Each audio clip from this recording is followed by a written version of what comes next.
Ya silakan yang mau bertanya, mau mencatat silakan. Ya. Pertanyaan pertama, Ustaz, apakah perempuan yang sedang berhalangan bolehkah berwudu? Boleh. Bahkan dalam ritual ihram, perempuan yang dalam keadaan haid suruh mandi. Tapi bukan berarti menjadi suci boleh sholat, tidak. Ya. Makanya i'malu masyi'ti ila tawaf. Lakukan sekehendakmu wahai Aisyah kecuali tawaf. Ya, kalau tawaf sholat. Nah ya, jadi perempuan boleh berwudu bukan tidak. Tapi tidak menghilangkan, tidak menjadikan dia suci untuk beribadah. Wallahu alam bishawab. Kadang-kadang wudu itu manfaatnya macam-macam. Ya, yang utama ya menjadikan orang yang berwudu itu suci. Tapi kalau orang yang berhalangan nggak terkena ini, dia mungkin bersih dengan wudu tapi nggak suci dari hadas. Allahu a'lam. Jika memberi sesuatu pada orang lain, sebaiknya sembunyi-sembunyi. Namun hal itu justru membuat kita dianggap pelit oleh orang tua. Bagaimana sikap kita sebaiknya kepada orang tua? Apakah tetap membiarkan kita dianggap pelit, atau kita harus menyebutkan pemberian-pemberian kita kepada orang lain dan atau saudara-saudara kita? Tetaplah bertahan untuk menjaga rahasia sunnah sedekah yang kita keluarkan. Tangan kanan memberi, tangan kiri nggak perlu tahu lah. Kecuali yang sifatnya wajib. Anda bisa menyiasati kalau yang namanya zakat mal yang Anda keluarkan terang-terangan sama orang tua. Ini zakat mal saya kasih kakak saya yang susah nih mah. Ya Pak ya, saya kasih nih. Insya Allah manfaat. Tapi kalau buat yang sunnah jangan. Cukuplah Allah yang tahu. Ya. Karena memang sunnahnya seperti itu. Ya banyak sekali lah kasus mulia yang dilakukan oleh Khalid bin Walid, oleh Ali bin Abi Thalib dan beberapa sahabat lainnya. Salah satunya Ali lah. Ketika beliau menjadi khalifah, itu beliau orang yang gemar keliling malam memberikan sedekah pada janda-janda miskin. Ketika beliau dibunuh oleh Ibnu Muljam ya, dengan 9 bacokan di lehernya. Ketika mayitnya dimandikan, di sela-sela bacokan di lehernya itu ada kulit-kulit kapalan. Ini menjelaskan bahwa inilah bekas tambang ketika beliau membawa gandum yang berat. Berarti selama ini Ali lah yang membawa bantuan buat orang miskin, yang orang nggak ada yang tahu. Khalid bin Walid ketika mayitnya dimandikan, dibuka bajunya dimandikan mayitnya, orang menyaksikan yang memandikan saat itu. Tidaklah pada pori Khalid dalam badannya, kecuali ada bekas sayatan pedang dalam perangnya. Ini sebuah kemuliaan. Merahasiakan sesuatu yang sunnah merupakan kemuliaan dalam Islam. Wallahu a'lam. Jadi jangan terpancing. Orang yang sukses itu orang yang nggak terpancing ke permainan orang lain. Ya jadi kalau seandainya kita berbuat sebuah kebaikan, ya ujiannya komplain. Ujiannya orang menghardik kita.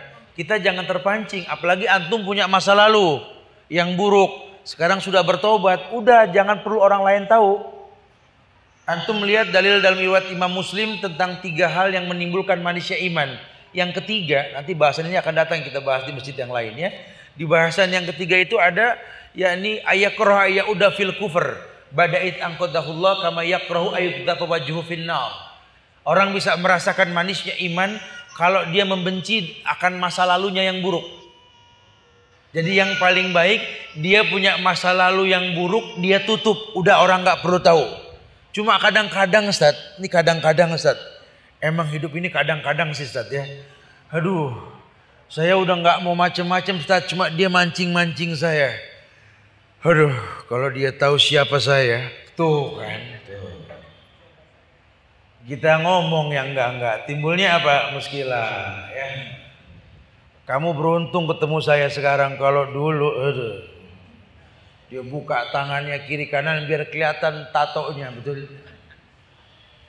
Mending tato bagus, tulisan doang, jangan menangis emak, begitu doang.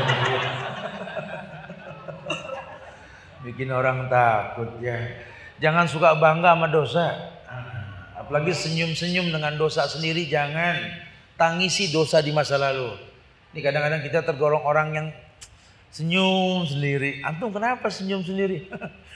Ingat dulu gitu. menangis bukan tersenyum ya.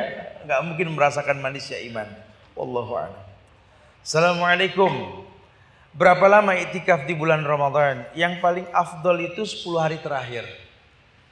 Adapun Lailatul Qadarnya di malam ganjil. Jadi jangan sampai kalau antum sudah yakin Lailatul Qadar turun malam 27, antum stop nggak iktikaf lagi, jangan.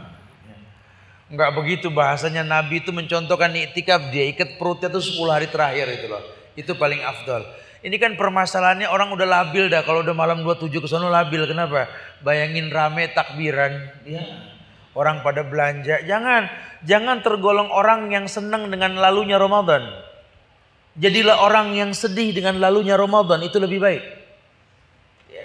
Karena nanti banyak juga orang yang senang dengan berlalunya Ramadan, sementara orang-orang soleh menangis ketika berlalunya Ramadan.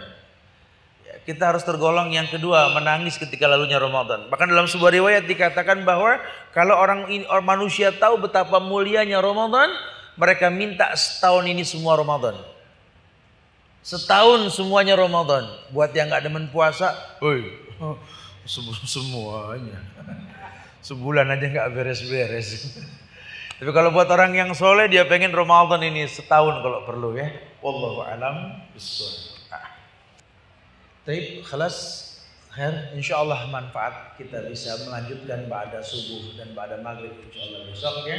Mudah-mudahan ini manfaat buat saya pribadi dan jamaah sekalian ya. Ya Allah, saya minta maaf ya kalau ada kekurangan, kesempurnaan hanya milik Allah.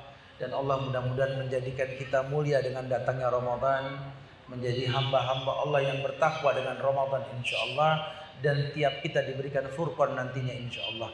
Aqulu qawli hadza wa astaghfirullah li wa lakum wa lisairil muslimina wal muslimat innahu huwal ghafurur rahim. Subhanakallahumma wa bihamdika asyhadu an la ilaha illa anta astaghfiruka wa atubu ilaik. Assalamualaikum warahmatullahi wabarakatuh.